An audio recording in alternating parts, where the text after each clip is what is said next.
Welcome to Live, Let, Thrive, a podcast about the Airbnb life, the share economy, and everything in between. Here are your hosts, Micah and Steve. Hello. And welcome back to another exciting episode of Live, Let Thrive. I feel like the announcer, like at the boxing matches, when that microphone falls down, and he grabs it and he starts doing his thing. In this corner. Anyway, so what is up, Micah, man? Welcome back to Live, Let, Thrive, your favorite Airbnb, VRBO, short-term, mid-term, long-term rental podcast in the world, coming at you from, well, I'm in Guadalajara, Mexico, and Micah is in beautiful Arlington, Texas, and we're gonna throw some bars today, aren't we, Micah? Yes, sir. Who we got today, man, to throw bars with? Well, this is episode 244, by the way. So we have a certain Bart Sobies, the visionary behind the Accommodation Show and iBooked.online. Bart is a force to be reckoned with the tourism industry, starting his first online business at the tender age of 15 and building it into a successful tech company with a passion for all things tech, marketing, and investment. Bart has led sales and marketing team to multi-million-dollar success. I'm going to stop there if you don't mind, because you have like a book written here. So, but we can get into that, the rest on today's wonderful podcast. Welcome to the show, Bart man. Thank you so much for having me, and it's so cool that we can do this. I am in Melbourne, Australia at the moment, so on the other side of the planet. I am on Saturday. You folks are on Friday, so I'm coming to you from the future. I don't have the lottery numbers yet, but it's so nice to be able to connect in this way. Yes, it is. You are officially our second Australian, right behind Julie George, to come on the show. Let's go. And that's an awesome privilege. It really is. It's amazing. So you might not know this, but roughly around about 60 to 70% of our clients are in the US. That's for iBooked.online. And the Accommodation Show, 70% of the audience is US as well. So we might be distanced by, or far by distance, but close in terms of content and everything that we do. Oh, nice. Can you go into what is iBookedOnline.com or iBooked? It's iBooked online, right?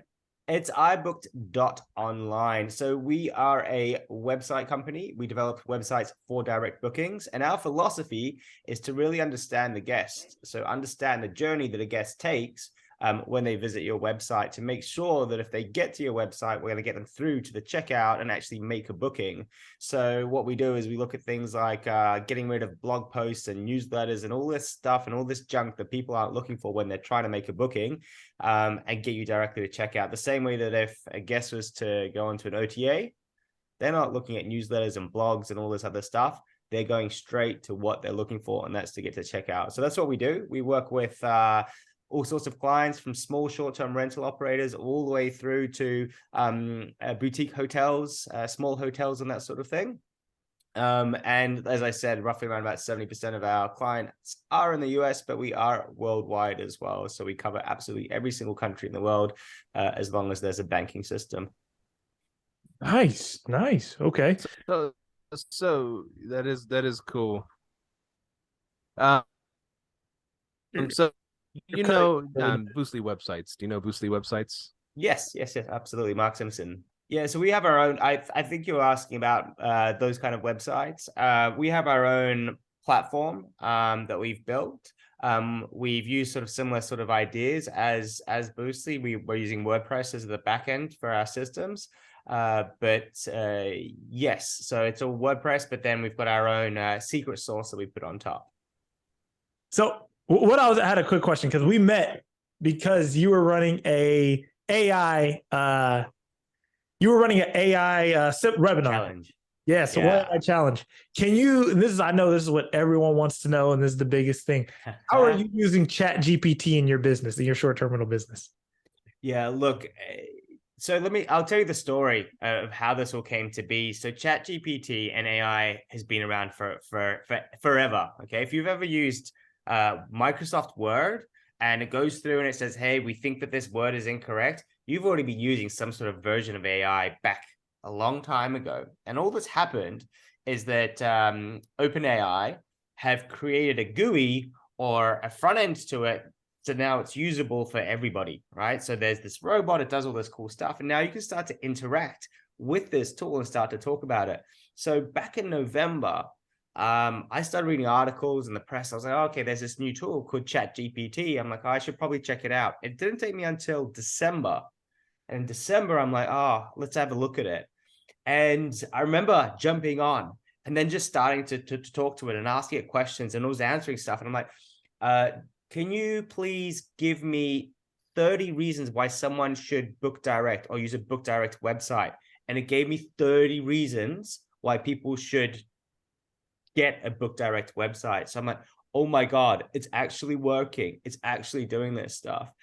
Then I figured out, I was following some influencers and they said, did you know what? You can put this data into a table. I'm like, oh my God. And then you can ask it to create social media posts for you based on these 30 ideas. I'm like, oh my God. And then you can ask it to do the emojis. So then you've got a table of 30 posts for 30 days and it does it within under 5 minutes. And that's when, for me, the penny dropped. And I'm like, we can use this in our short-term rental business to revolutionize what we're doing. And that's where the 5-day AI challenge actually came from. I'm happy to kind of delve into some of the things that we covered as well. Oh, yeah, for sure, man. Yeah. So look, with ChatGPT and with these things, this is the future. And if you're not familiar with it, and if you're not using it every single day in your life right now, then there's a good chance that you're missing out on some opportunities. And I say that because in a lot of the work that we do in our business, and a lot of the work I do, even my private life, personal life, I'll be using this tool to help improve the content that I'm creating. I'm going to give you an example that we from the challenge of one of the things that a short-term rental operator will be doing all the time. And that is, you'll be optimizing your descriptions and you'll be optimizing your titles, because that's how you get bookings, right? If you're on any of the OTAs, if you're on Airbnb. We had people use this tool and use the tips that we gave to recreate their description on day 2 of the challenge.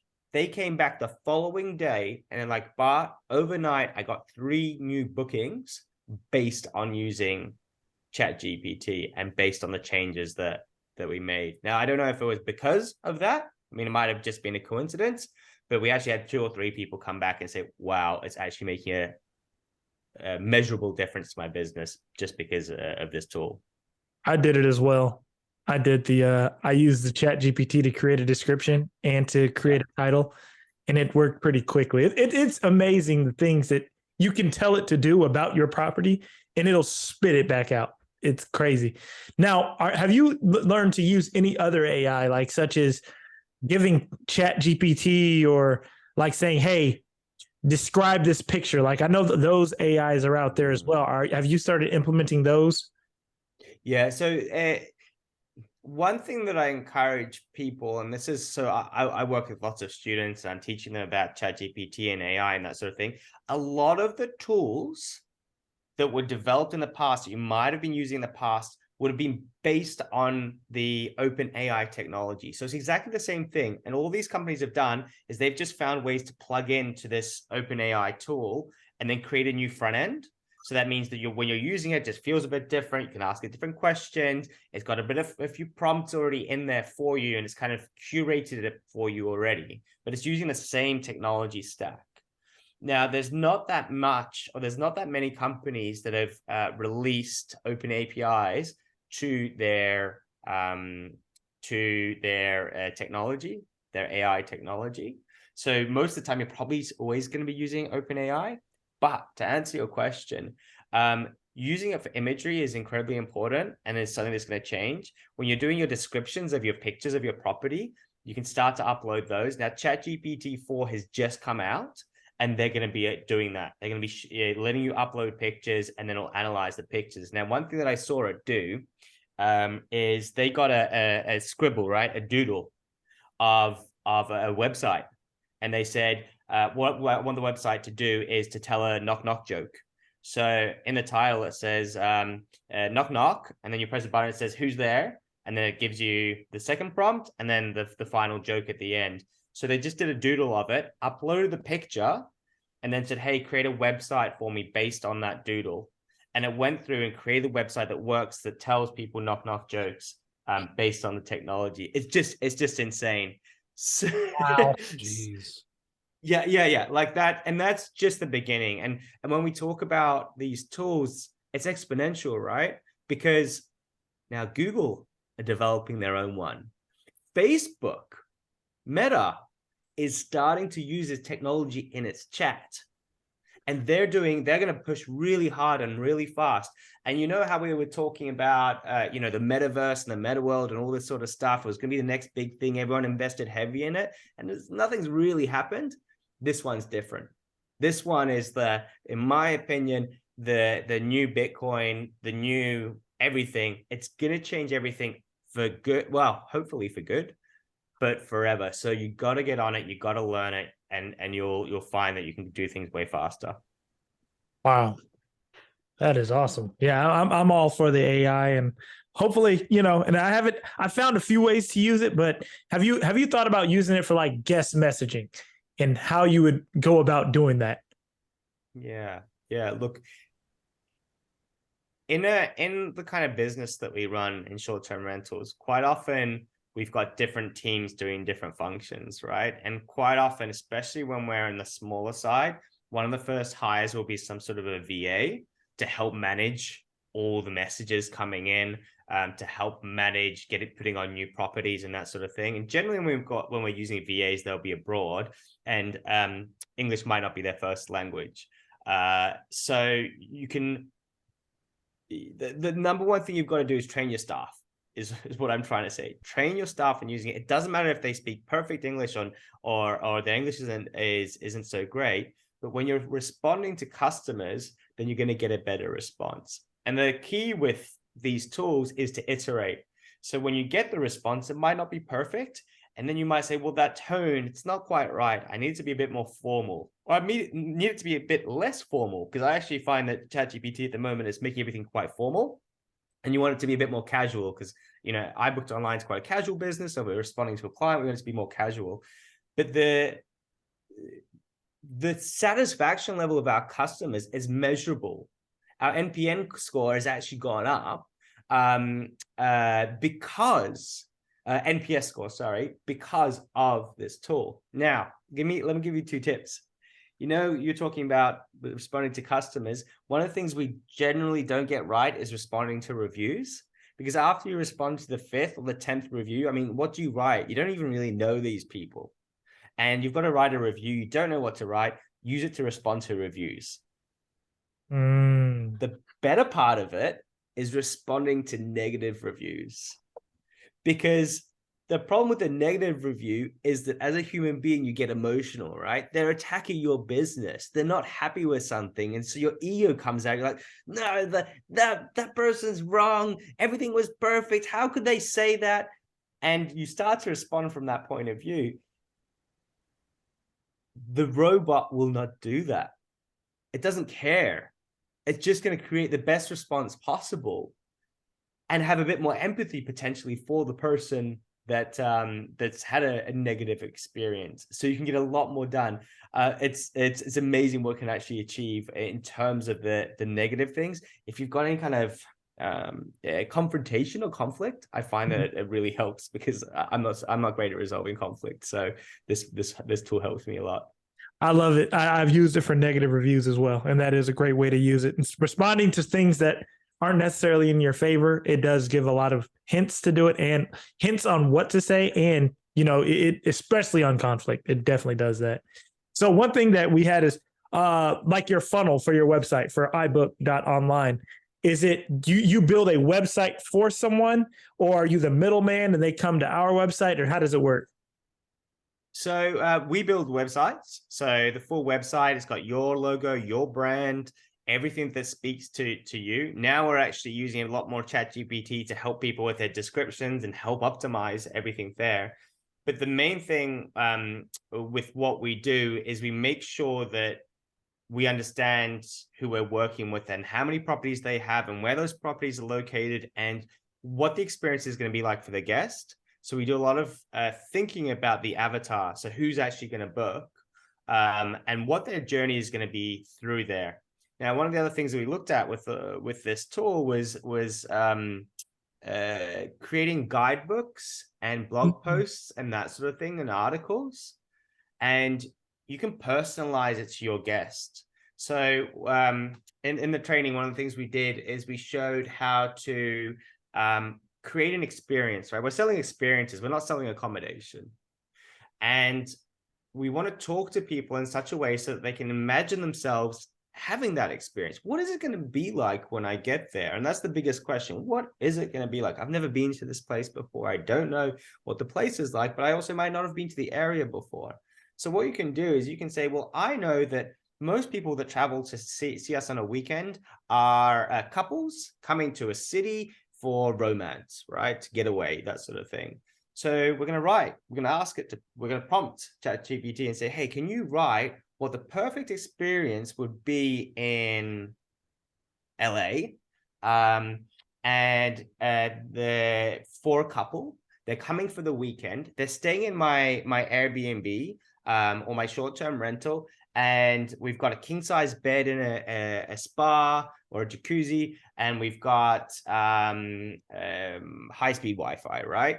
And then what you ask it to tell you what the perfect weekend away would be in that city, and then it'll start to fill it out for you. It'll say, look, come and visit us, because not only are you going to get to stay here during the evening, you'll get to go to one of these awesome restaurants for dinner, then you can go to the theater, and it'll just sort of tie this whole thing together and create a story for your guests to read. And that is how you drive more direct bookings, by selling the experience, not just the room.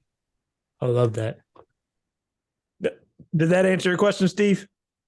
Yeah, I'm asking questions via the chat right now because the internet over here in Mexico is a bit slow. So I'll be chiming in via chat. Maybe I'll just plug in ChatGPT to ask you guys.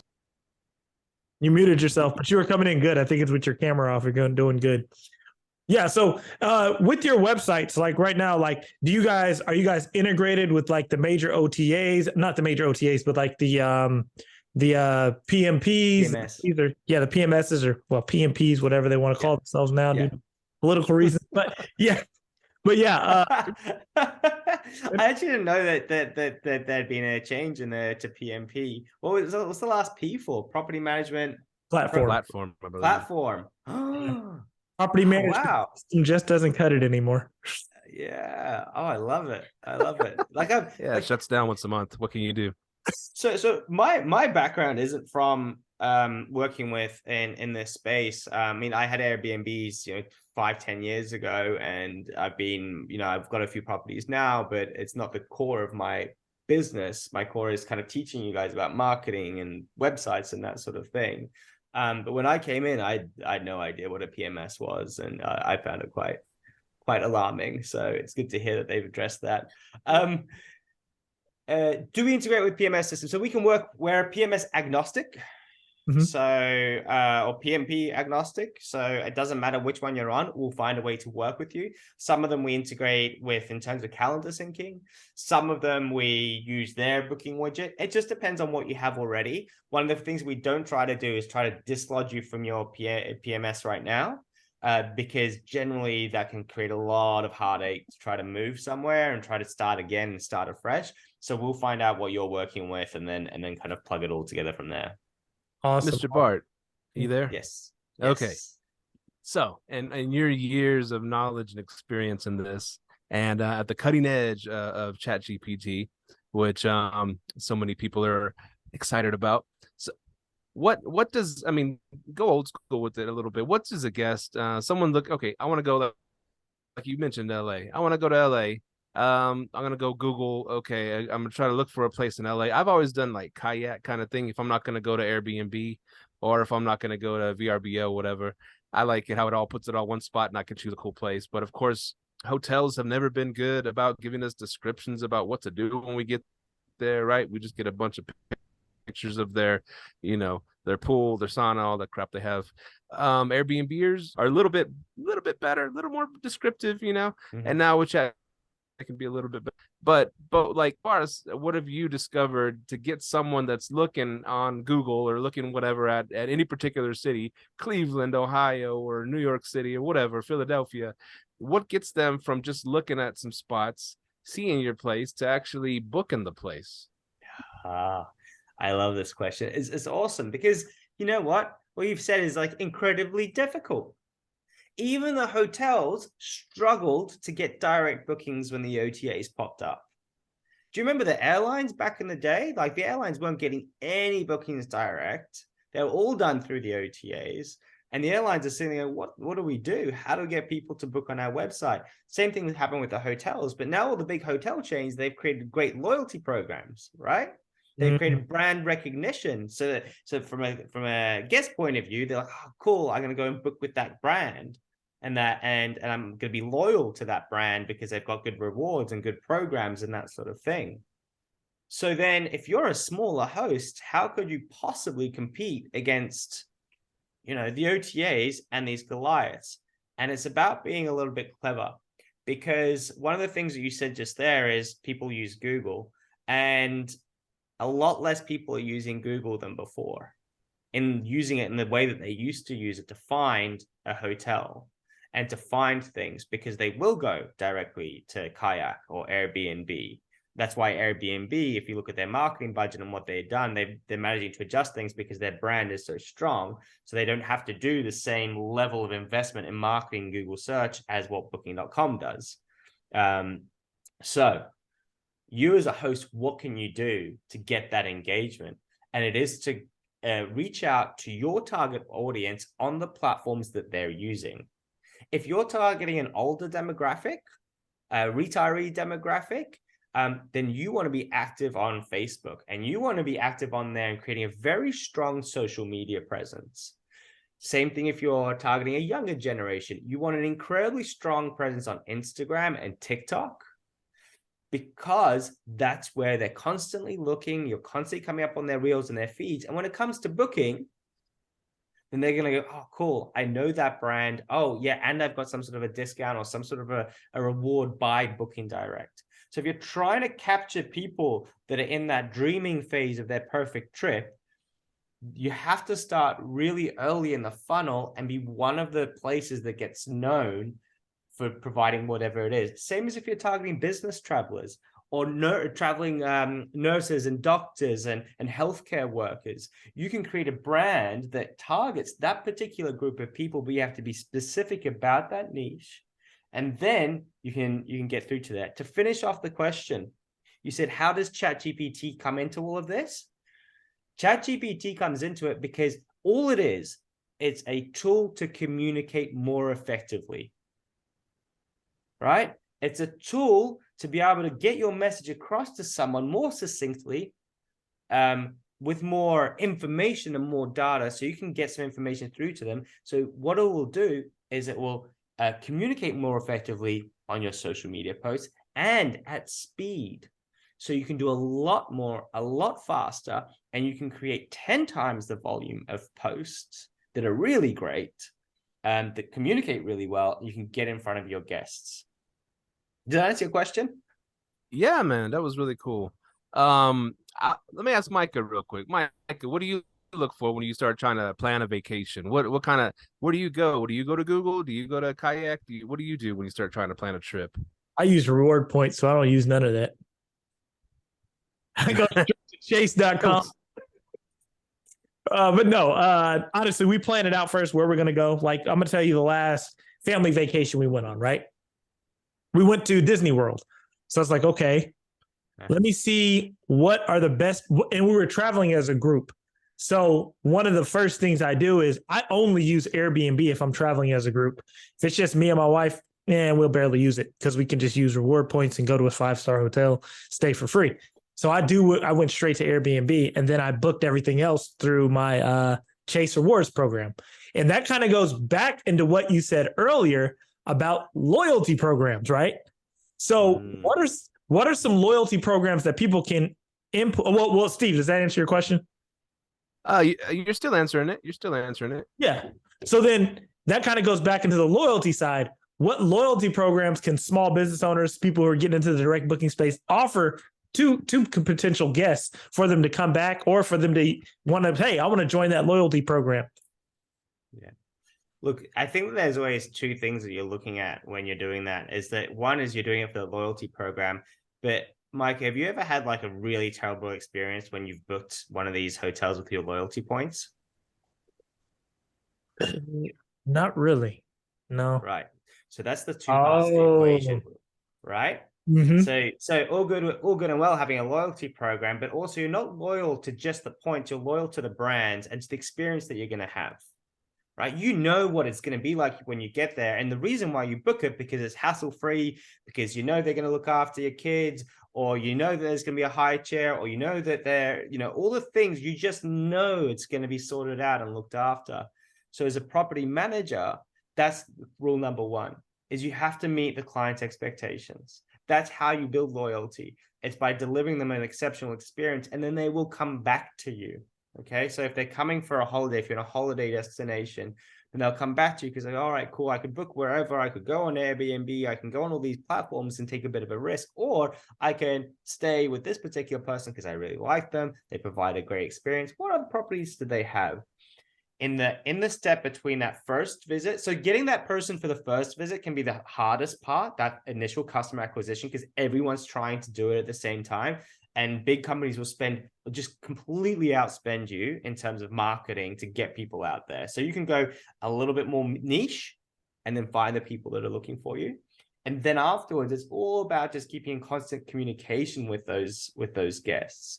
In terms of loyalty and reward programs and things like that, you want to make your customers feel special, but you're not going to be able to get enough volume to do a points program, and not a points program that makes much sense to people as well, because you're not always traveling to Disney World, right? Like if they've got, you know, you're going to be traveling all over the place, so you need something to be a lot more broad, and you don't have that scale. But what you can do is you can make a few promises, and a few promises is that, hey, if you do keep in staying with us, then we will always give you some sort of a discount or some sort of a bonus or some sort of an offer.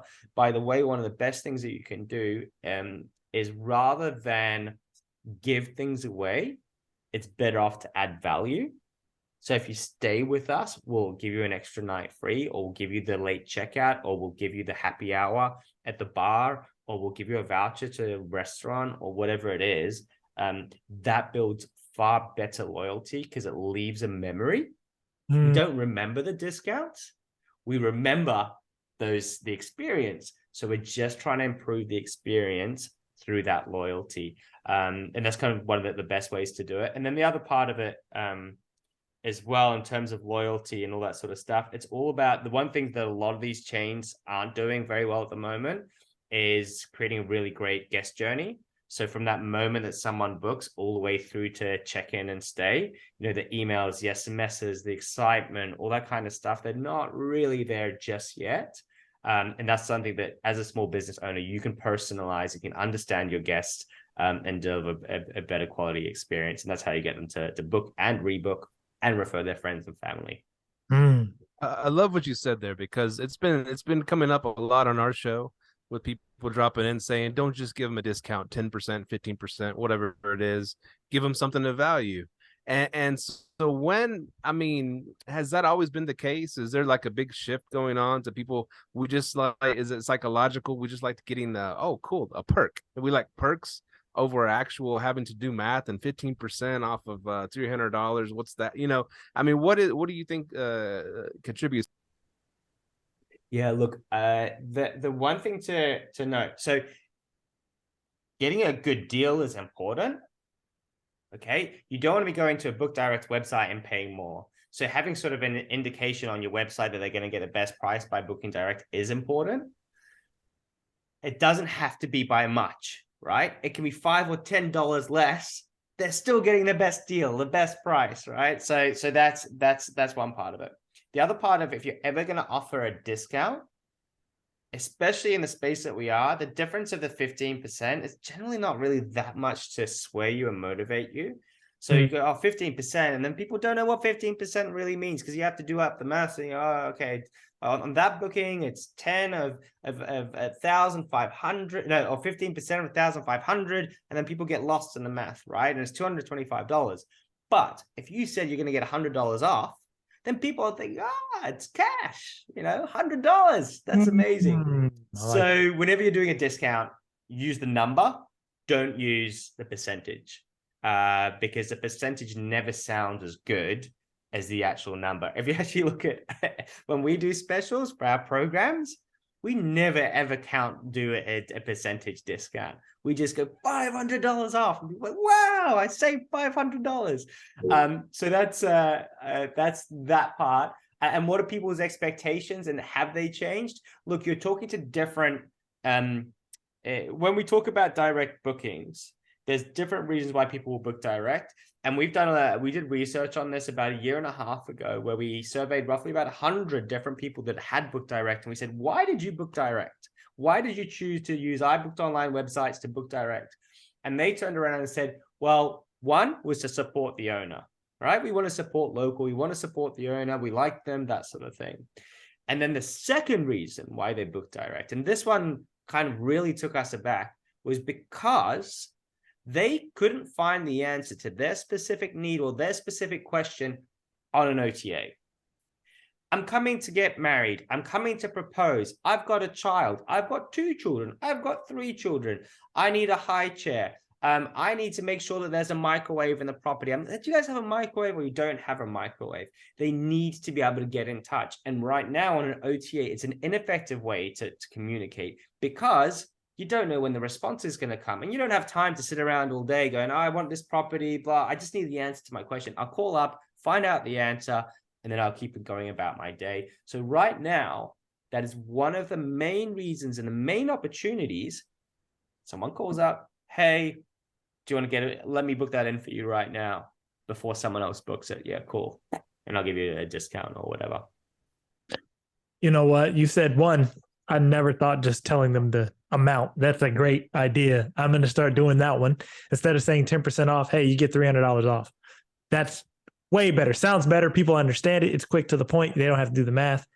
One thing that you said that I 100% agree on, and why people should look to have direct bookings, is you talked about brand, and then you said certain things they can't find on an OTA. Like OTAs, in all honesty, it lacks consistency because there's too many people on it, too many different types of hosts. So if you can bring that consistency of a great experience to a guest, they'll be willing to rebook. So outside of supporting the owner, getting specific questions, was there anything else that they said? Because I'm happy you actually interviewed the people, because that's something I forget to ask. I sometimes ask, where did you find me? And I forget to ask those lasting questions to get them to want to come back. Yeah. Look, so look, those are the main sort of leading categories that we found. Was one, we've got extra questions. 2 was price, and then the third one was I'm already loyal to this particular person. Okay. So I've booked here before, I've stayed here before, I've been referred here as well. One of the things that I would say to you, when a guest stays to you, we kind of been, hopefully everyone's been taught to ask for a review, right? And you're not asking for a review on an OTA, right? You've already got plenty of those. You don't need more reviews on those. It's not going to make much of a difference. But if you start to get reviews on Trustpilot, if you start to get reviews on Google Business Profile, what you're doing is you're reinforcing your SEO and your rankings, so you're doing way better on there. Use ChatGPT, by the way, to create those emails. Every email that you're creating, all those templates you've created in the past, go back, put them back in, get them to fix it up for you, because it'll probably get a better result. I've lost my trail of thought. So then on that last email, when they check out, right, no one ever thinks about like, oh, can I make more money from this guest? Oh no, I can't make more money from the guest. Have you asked them to rebook for the next year? Ooh. Have you asked them to refer a friend or a family member? It's sales 101. Sales 101. That, you know what? Right now is spring break. People are staying for a week long. This is the perfect time to ask them that. I love that. I love that. Now my question, you said Trustpilot. What is Trustpilot and how can we use it as short-term rental business owners? Yeah, look, Trustpilot is just a review platform.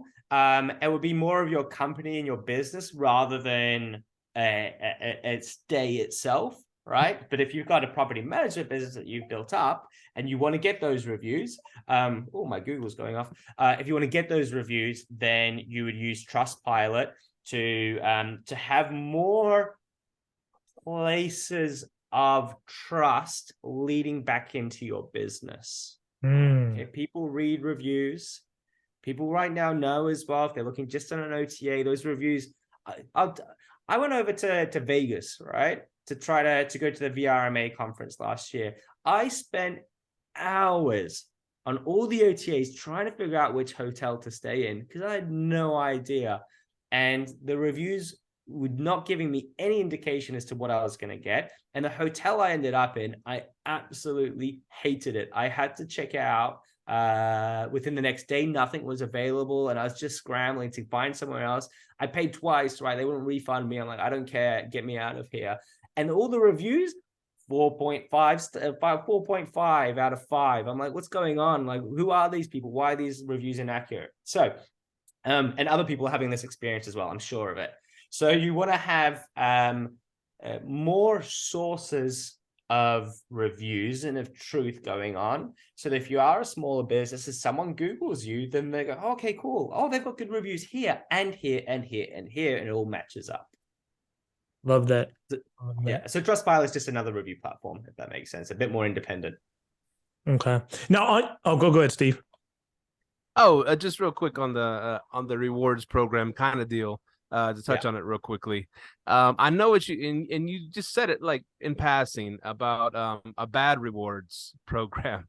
And I'll attest to that because I used to use hotels.com because they had this cool thing. After 9 stays, you get a free night, right? And there you go. Yeah, free night instead of 10%, 20%. There you go, their value thing.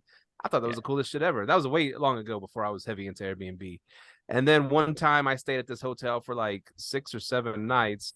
And I was, oh, cool. So I reckon the next night's going to be free.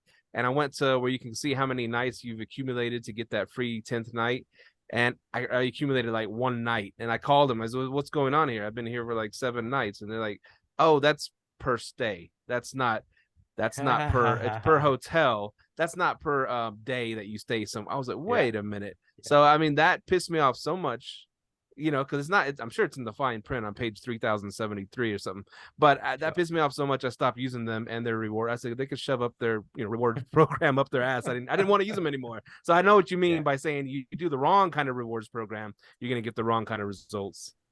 Now, one thing, I'm going to get so much shit for this, and you told me that I can use swear words. So the next thing I'm I said we can. You can't, sir. I'm just kidding. God, yeah. Good. And in Australia, we can swear on radio, which is kind of cool. But nice. So this will be a little bit unpopular, but it's absolutely true. You must consider the size of business that you are when you're making any kind of decisions in terms of what work you're going to be doing. It's all good and well for me to sit here and go, yeah, more direct bookings, and you're still struggling to get more properties on, right? So the first thing to do is, if you want more properties, then you need to build a lead funnel for more properties. It sounds really nice to have loads of direct bookings, but we'll get there, right? Right now, you need to focus on building a great customer database, a great experience for your guests, getting more owners on so you can get to scale, and then the direct bookings pay themselves off. Executing an effective rewards program for a small business.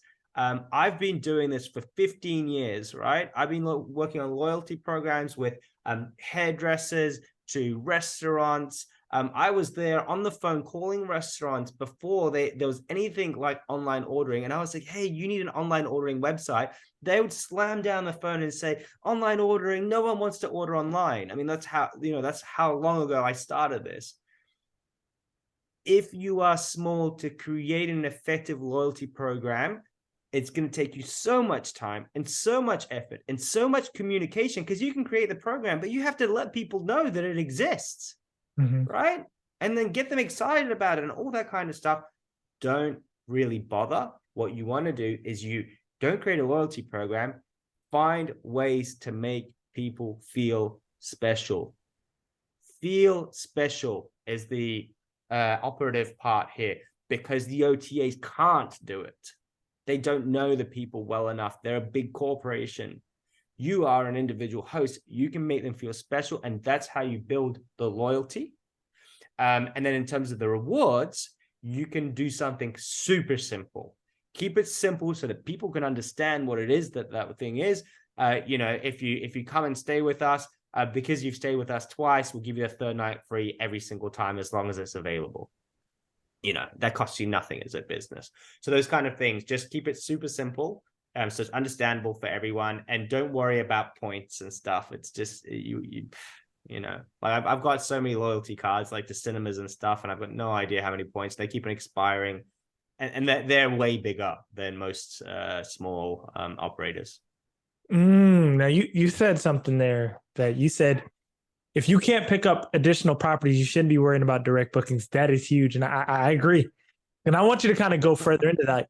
What point should a person look into going into direct bookings? Like, is there a certain amount of properties they should have, a certain amount of reviews? When should they be looking into going into direct bookings? Am I allowed to contradict myself and confuse everybody? So look, you're a business owner, right? And you're trying to build a business to scale. And half of the puzzle here is understanding where you're trying to get to. And every single client that I consult with, and I consult with loads of property management companies from, that are just starting, that have 2 properties all the way through to 100 properties. It doesn't really matter, because we do lots of training and that sort of stuff. And then we talk about this. We talk about, where is it that you want to get to? What is realistic? Are you going to quit your job and then get into this? Do you like it? Do you care about guests and their experience? Are you into hospitality? You've got to be into hospitality to get into this business. If you're not, I don't really recommend it. It's probably not going to be, you're not going to like it when someone calls you at 2:00 in the morning with an issue with the toilet, right? Like, you need to be hospitable. But the point being is that if you're looking to exit the business and build a bigger business, you must have your brand principles sorted out. You need a good logo. You need a good website regardless. Even if you're not focusing on direct bookings, you need to have that part sorted out, because what did I say before? People will call you.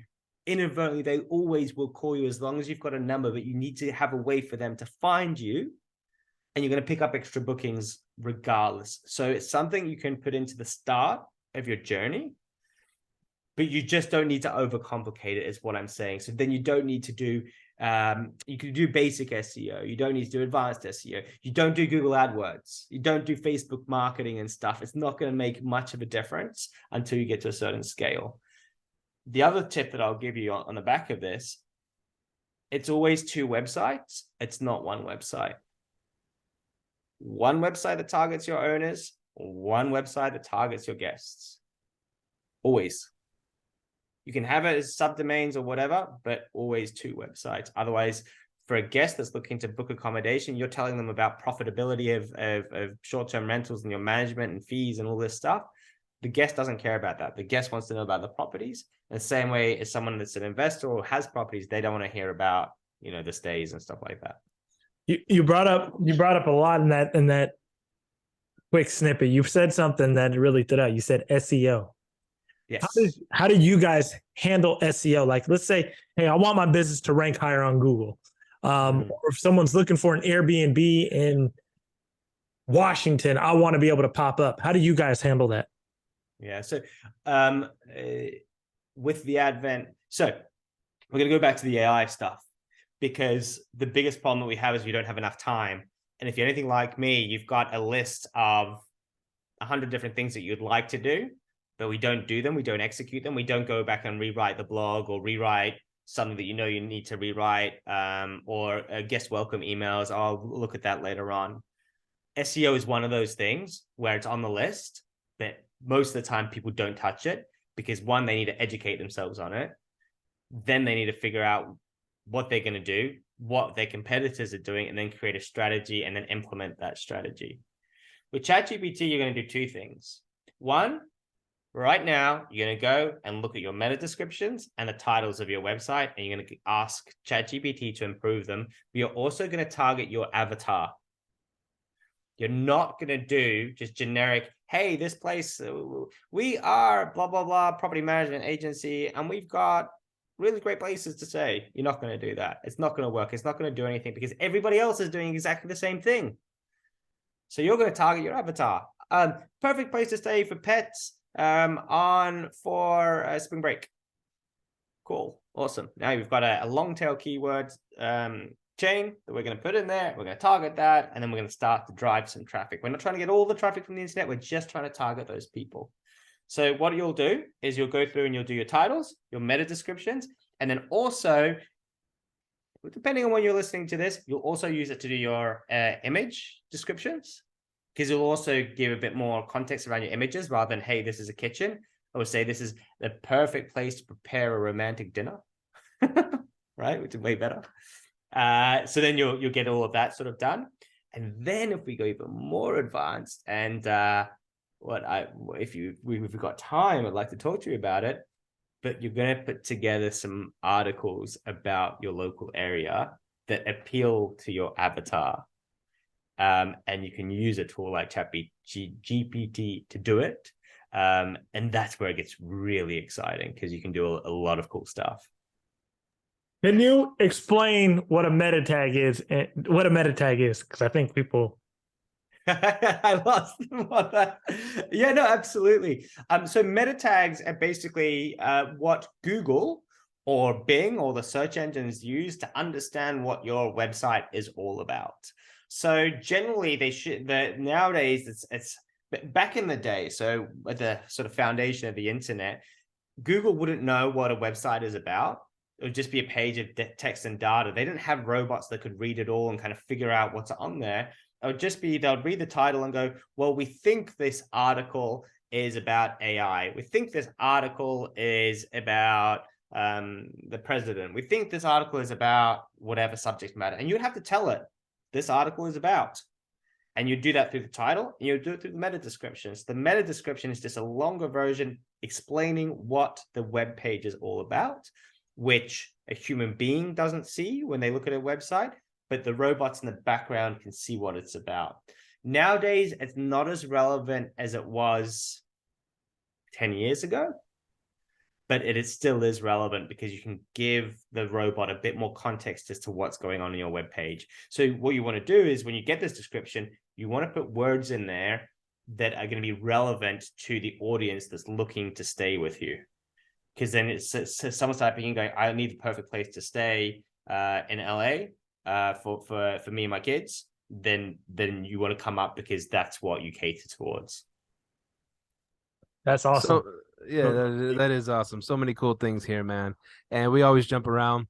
But going back to real quick, like you're saying, in other words, what I heard is like, okay, while you're accumulating properties or whatever, keep it simple. Don't go and start, like you said, a crazy complicated awards program and try to get all these direct bookings and all this and that when you're in the phase of picking up more properties. And what automatically reminded me of was your fellow Australian Julie George. Yes. When and you probably read her book, maybe Millionaire Hosts. But she got, I mean, hundreds of properties. The way she was doing it was ingenious. But she said, well, she's going to just use the best tool available and not try to make it complicated. And she only used Airbnb. That's all she used. And she was able to scale like that and bring in other people to manage units for her and take a percentage and all this. She was able to allocate work to other people, and that really just, shot it off. So I like that part of it. You don't always have to do this all complicated, crazy stuff to get ahead. You can just keep it simple. Of course, run a great business, and then you could scale that way. So that's refreshing, because we get, especially on this episode, we're getting into the deep end of all this metadata and all this stuff like that, which is, people are like, oh, driving in their car, I don't even, what the fuck is that? But you might get there eventually. I don't want to discourage people. Grow your business. And I do like the 2 website advice you gave. And I was going back and forth with my business partner Federico on this one. I was like, okay, we have our Boostly site, and there's a page on there about our management, because we want to pick up more properties and management too. But I was like, I think we need another website just for that, to send to people, prospective property owners that we would like to manage their properties. Because when they go to argisrentals.com, they just go to, okay, where do you want to stay? Okay, you go up to the top and hit the little 3-line thing, and you go to the page 3, and you can find out about management. I know we got this website, we're paying for it, but I think we need another thing apart from it to attract people. We just had that conversation. And so when you said that you always have to have 2 websites, that really, that hit home for me, man. Thank you for that. That resonates. Look, even for us, so we've got different landing pages that do different things. So if you were to go to iBooked.online, you'd hear all about websites. We build websites, we build awesome websites. We're going to help you with that, and we're going to join you on your journey. If you go to iBooked.online/AI, guess what? It's going to look different. And we're talking all about AI and how you can use AI in your short-term rental business to bring you more business. It's got a 5-day challenge in there. I'm kind of dropping some marketing into this. But the point being is that the people that want to look at the websites will go to iBooked.online. The people that want the AI information are going to put the /AI at the end of the URL. Same thing that you guys need to do, or everybody needs to do, is to really think about how is your potential guests getting to your website. And so that's the guest. But if you're looking for an owner, how are you getting in front of them, right? Is the only way you're going to find them through Google? Is it Google? Is it because you're doing really cool stuff on Instagram? So what's the journey? What's the funnel of this person getting into your business? Or is it because you've gone to local real estate meetups and now you're talking to real estate agents? Your front page needs to appeal to the people that you're talking to the way that you're driving them to your business. And that is how you're going to get higher conversions, because they're going, oh yeah, I was at that real estate thing and this makes sense. Cool. Now I fill out the form and I'll take that next step. So, and then you don't, like, if you're talking to them, you don't want to distract them with other stuff, because that distraction has been proven to dramatically reduce your conversion rates, like in the 80%, because they're like, oh, what is this? I don't get it. Whatever. I'm going to go do something else. It's just too difficult. So yes, the 2 pages is thing. And Stevie, what I recommend is you can get a website built on Freelancer, but then you've got to maintain it, and need someone there. You can also use a platform like Lead Pages. And if you use Lead Pages, then it's kind of like a drag and drop editor, and their platform is all just designed for leads. So that works really well. Great advice, man. Great advice. Appreciate that. So no worries at all. Sorry, what were you saying, Steve? I think he was just saying good advice. Great advice, actually. Yes. Sorry. The Wi-Fi in Mexico, you know how it is. Gotcha. Do you have anything else, Stevie Stacks? Yeah. How do I get people? Okay. Now, no, ChatGPT thing, that's cool. But how do I get these owners to give us their properties, man? I mean, how do I make a website that's gonna convince them to do so? Because they've heard a lot of these sales pitches already. How do you pick up? Well, you're not in the action of doing that right now, but what would you suggest for us trying to pick? Look, I am in the action of doing that, but not me personally. I've got over 20 companies that I can start with, and we talk about it all the time. Most of them tell me they've got more properties than what they can handle, right? And for a lot of people listening, they're just like, for God's sake, why are you telling me this, right? I'm just trying to get started. I'm trying to get my first properties. For those that are looking to scale and to grow, you need a very strong brand, so that when people get to your website or get to you, then they go, oh, cool, I understand what it is that they're actually offering. And that is the key to the whole thing. What is it that you're actually offering? And as long as you say what it is that you're offering, generally people will engage. So when you design the website, you need to think about who's visiting. Is it going to be real estate agents, or is it going to be individual mums and dads that are looking to get their properties managed? And then you need to think about those mums and dads, and you might need to think about what stage are they at? Have they got an investment property that already has a tenant in there that you're trying to convert into a short-term rental? Or are they someone that's already got a short-term rental, but they just can't be bothered? It's all too difficult. It's too difficult to manage. There's too many complaints. There's too much regulation. There's all this stuff. It's not profitable enough. I don't really understand it. And if you're trying to address those things, you're going to address those pain points in your messaging on your website. And then based on that, they'll go, oh, yeah, I do have those pain points. All right, these people can solve it. So that's the one thing, is clear messaging and then all the trust signals. So yes, we've got all these properties that we manage, but reviews, testimonials, Trustpilot, that sort of thing. Keep on getting the reviews and the testimonials, and keep on doing an amazing job with the owners that you already have. And you'll find that your business grows very, very quickly because people will talk about it. Because the one thing that I think a lot of property managers may not appreciate, and once you've been in it for long enough, you'll know, but these properties and these people's lives, right? They've put everything into this investment property. For a lot of people, they put everything into it. So they need to know that the person they're working with, they can absolutely trust. So you're trying to build trust as quick as you can. And that's why people that are already established have such an easy ride. It was a much easier ride because it's like, well, yeah, they're always referring each other. So that's the ultimate goal. But if you're trying to generate more traffic, more business, more leads and that sort of thing, very clear messaging and very clear trust signals to get people to actually convert. And then you got the top of the funnel stuff. So all the Instagram and Facebook and Reels and all that kind of keeps on cementing you. No, you said something earlier. Hold on real quick, Steve. You said something earlier. And I think I've been making a mistake in my business. My target avatar is business travelers and families. Yep. And I've been loading up on all these Facebook, these Instagram reels, but I'm like, is my target avatar really there? You know, because I don't really target people my age. And I think that's a very important one when you're targeting on, what is you guys' perspective as well, is targeting on social media? So let me say that you lost me in the last part. So you're creating reels that are doing what?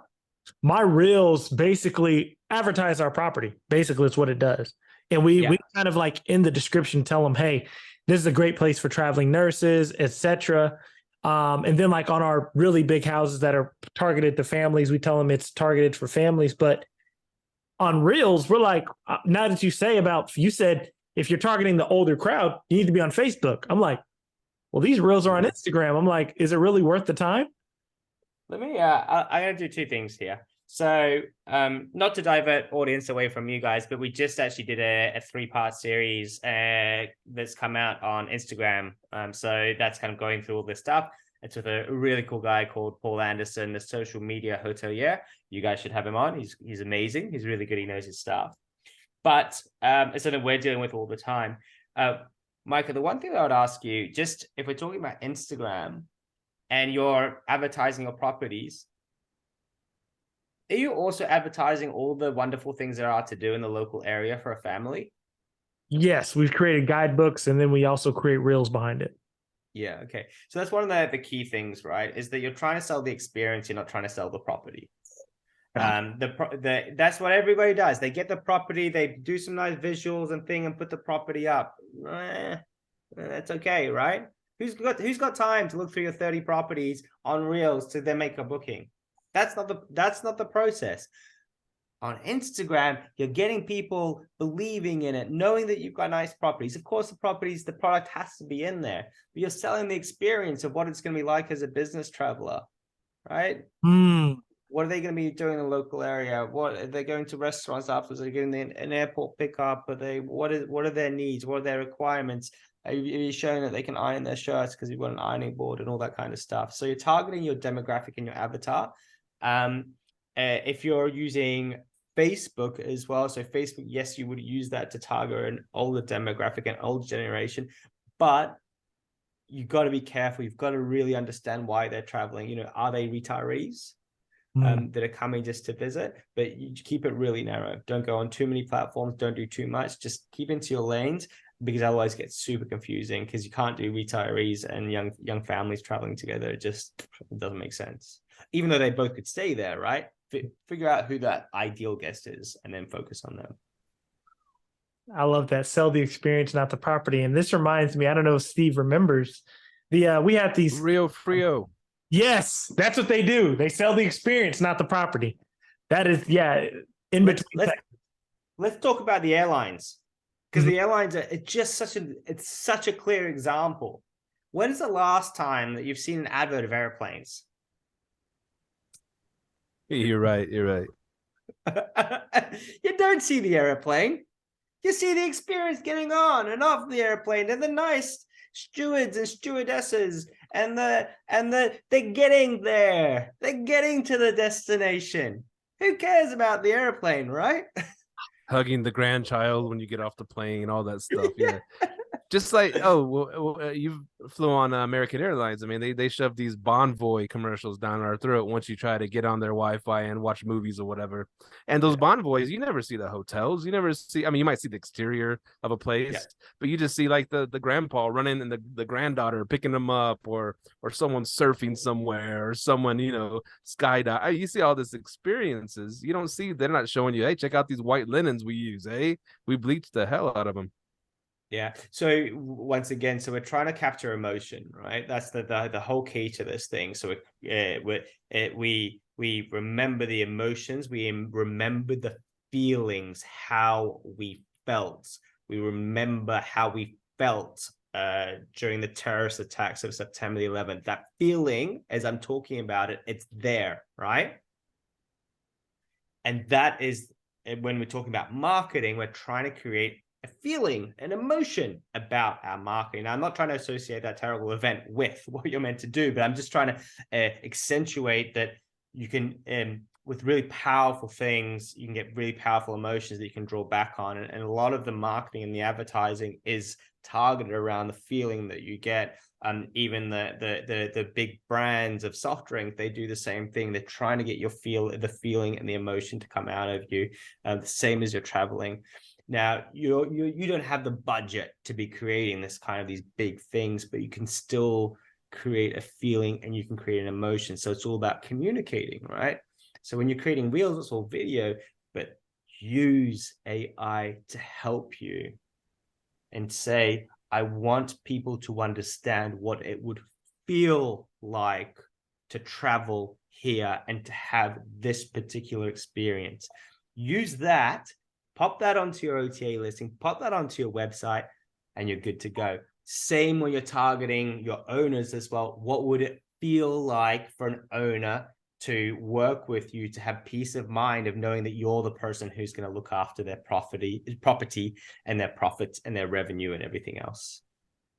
That was an entire bar, ladies and gentlemen. Wow, that was a good one. Go ahead, Steve.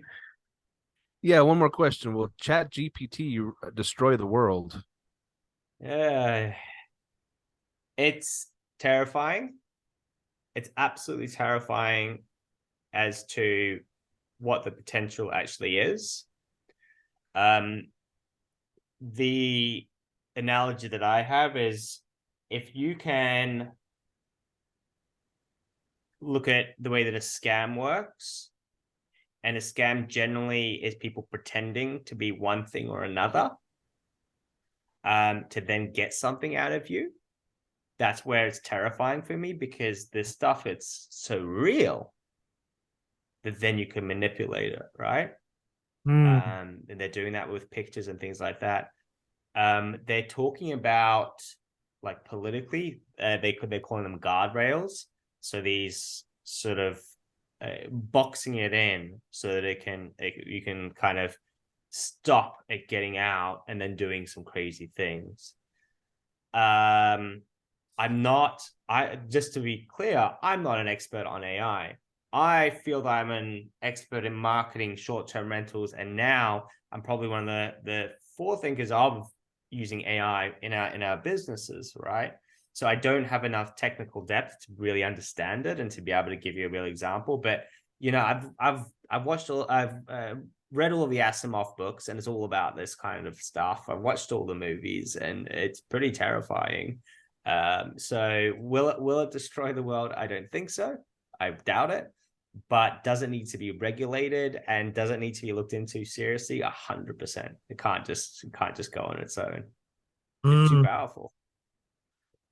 You're talking right up Steve's alley now. He hates AI. I don't hate it. I see. He's a conspiracy theorist. Now I'm joking. There's a smart dude named Elon Musk who fears it greatly. So I'm not as smart as him. He's a smart guy, and he agrees like with you. It needs to be regulated, at least to have something there to be overlooking it. Make sure it's not going to get out of hand. But I can't see how.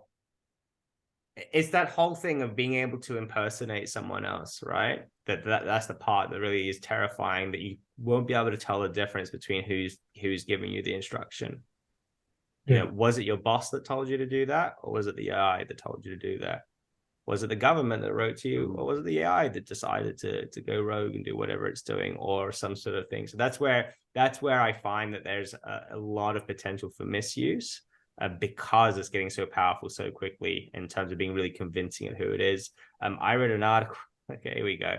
I read an article about a journalist who managed to synthesize his voice using artificial intelligence.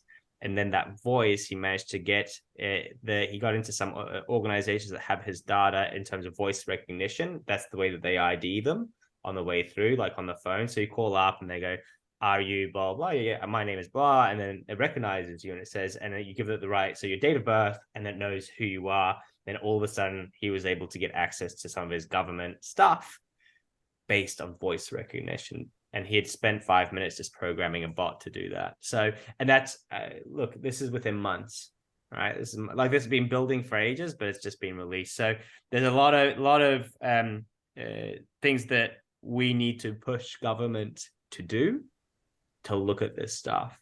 But the problem is that you have governments that will look after it, and then you'll have governments that might not. Anyway, and the funny part with that, if you can remember back to the we're aging ourselves, but I remember when the internet kind of started, and then people were scared of its potential and this and that, and so a few years after it started, they started having these hearings in Congress, and with these old guys, right, that have been in Congress and Senate and president, they're all like 60, 70, 80 years old. They're like, so what is an online, and how do I? So they're the ones trying to govern this thing, right? Just same with now. The ones in there are old, and they don't know what a ChatGPT and all this stuff is. So so you're trying to get older dudes, or mostly dudes, older people, to try to regulate and keep this thing from blowing up the world, but they don't know what they're doing. Anyway, sorry we sidetracked there for a minute. Look, I think so. My top tip here is, if you want to educate yourself on the potential downsides, there'll probably be 100 people that have way more knowledge than any of the three of us here, and you can YouTube them, Google them, and spend a lot of time looking at that. I don't think for the average person, in terms of them using it in their everyday life to improve their short-term rental listing, to improve the way that they communicate with people, there's just, I was writing a letter to a bank, and I was like, I don't know what to write. And I'm like, okay, cool. Can you please help me out? And it just figured it out for me. I was writing an agreement with someone, and it just gave me more ideas than I was able to have myself. Start using it, figure out the prompts and the commands that are going to work for you. Be patient with it. It's not going to work the first time or the second time, but it will work on the 10th time. You go, cool, that's the answer that I want. Keep on iterating. And also think outside of the box, because, for example, you can get it to help you figure out Excel equations that you could never do before, and it will actually help you figure those out. So those are the three things. Don't be afraid of it. Give it a go, learn about it, and be involved in the conversation. If you know how to use it for coding, you can be very dangerous. But yeah, go ahead. What you just said there, it made me think of something. And you've ever been writing a text message or something like that, and our spelling is probably horrendous because it guesses the words for us now how to fit. Okay, he wrote XQMP. That meant Sunday. He meant to say Sunday, and it you know, does it for us. It got to the point where every now and then your phone will just kind of leave you high and dry and stop guessing the words for you, and you'll be typing. You're like, holy crap, making all these spelling errors, right? Because we got so used to our phones changing all these words automatically for us. And when you said there how you were just trying to decide something to write to the bank, you just said, oh, I'll chat GPT it or whatever, and it wrote you something perfect to send to the bank. I'm like, wow. So not only is our spelling going to be kind of like reliant on AI or whatever, but our actual thoughts and how to process and how to say something is going to be reliant on it as well in the near future. That's kind of, I don't know, it just jumped out at me. So the two things that are happening, one is that it will start to be able to read the physical world around us, so images, and start to understand what those images are. So that's a dog, a cat, and recreate its own images, which is really cool. Read text, that's been around for quite a while. But the one thing I cannot wait for this stuff to be able to pick up a voice message or a voice message that I'm sending you guys, and then it translates it into text and then sends it both as voice and text to you. That's the part where it's going to change things for good. I think that there'll be less and less use of actually people typing, and a lot more voice coming back and forth. And then I think that you as a receiver will receive the voice, and you'll also receive the text each time, so you can choose which one. All the videos you watch nowadays is the same, right? There's someone talking and there's a text underneath. So it's going to be the same sort of thing.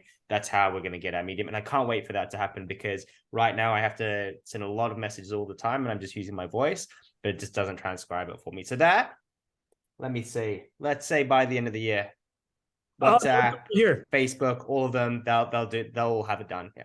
It's already here.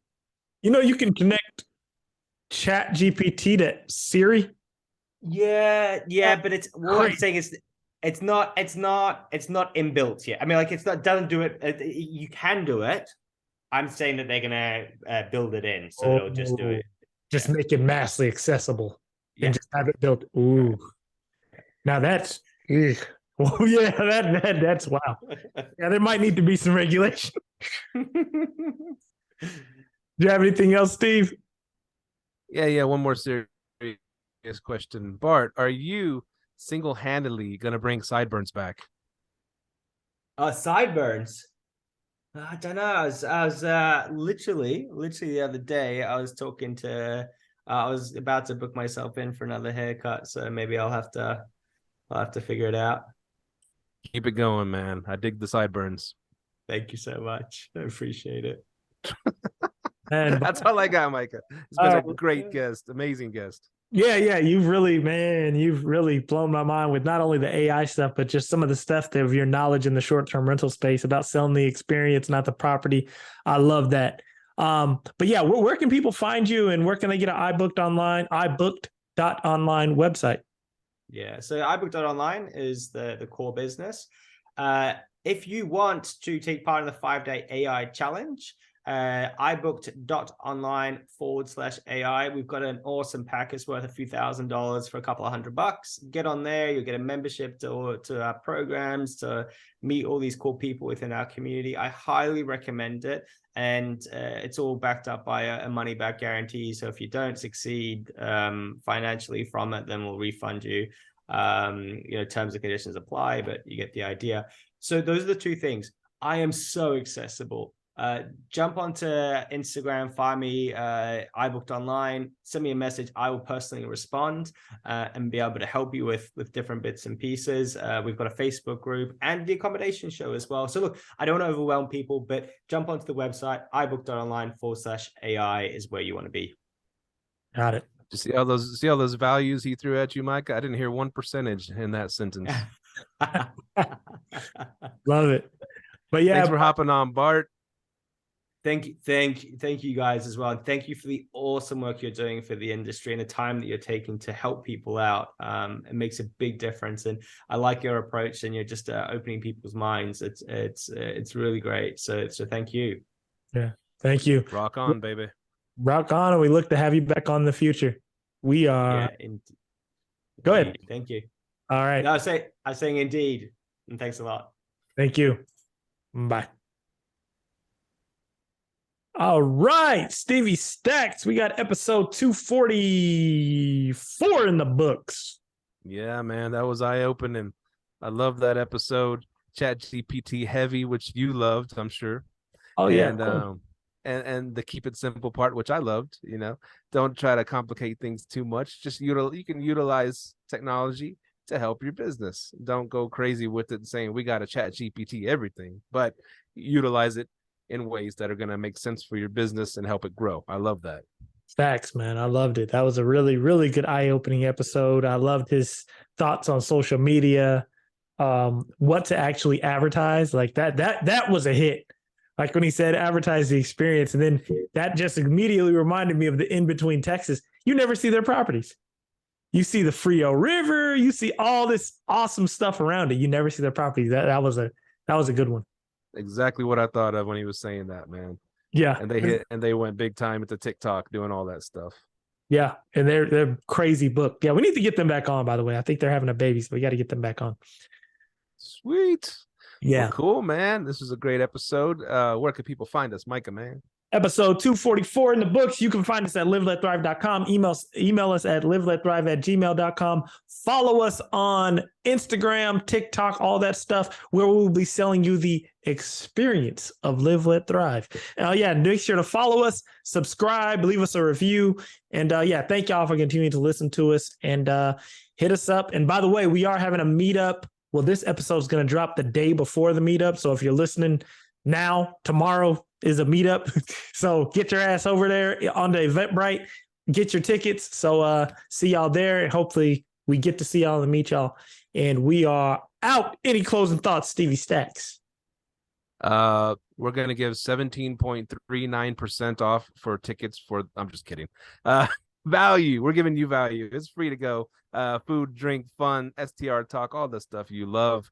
Come to the meetup, meet us, meet me and Magic Mikey Brown. I was gonna say Mike Brown. Micah man. Magic Mike. You can tell the tequila is finally hitting. So yes, sir. Micah and Stevie Stacks. Find us. No Magic Mike going on. This is a short-term rental meetup. Oh man. Yeah, you never know. If Steve wants to do it in his personal time, let him do. Providing 12 inches of value. That's an ender right there. Yeah, see that's y'all. It. All right, y'all. We're out.